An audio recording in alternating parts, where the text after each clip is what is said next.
Look at the table up in the front. Look at the table up in the front. We got all those hats. And thank Ray for bringing them in. Right? Not that I had to tell you that they're Ray's hats. Right? You learned them all. But Ray brought them in to show you how to play the different roles because there are. And consciously, intentionally, we're going to play these roles.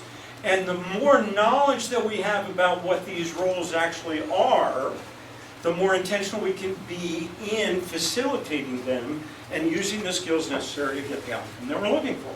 Now, the role that we play is going to depend based on what the outcome is that we're trying to get, right? So, for example, if I'm looking to get group participation, I'm probably not going to lecture. If I want to impart knowledge, new knowledge that you guys don't know, I'm not going to facilitate a group interaction, right? So the hat that I wear is going to be dictated by what the outcome is that I'm trying to get based on the hat that I wear, right? And that hat is going to be the role that I... One hat is facilitator, which is to facilitate a discussion. Facilitate, if you look at the word up in the dictionary, means to make easy, right? And the facilitator hat is very specific.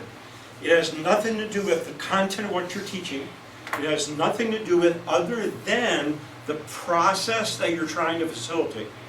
So for example, if you're facilitating a discussion, then as the facilitator, you're not worried about the content of the discussion. You're not concerned about what people's opinions are. As a facilitator, the only thing you care about is the discussion happening the way it needs to? That's the role of the facilitator. Is the process happening? It gets off track. Is that how I want to say it?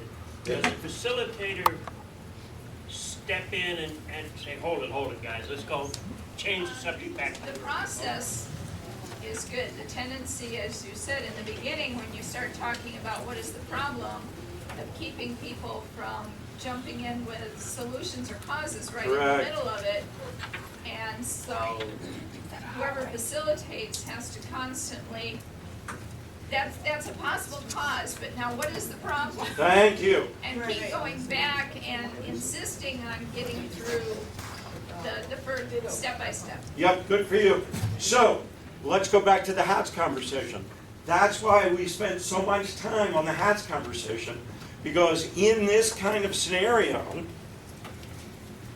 the focus on making sure that you keep your facilitator hat on is the most important thing you can do in order to make this process work. Keep people in the process. Remember, folks, we're still in step number 2. Who's got the next cause? Right. Remember, folks, we're still in step number 3. Who went? Okay, you're next. What do you have written down?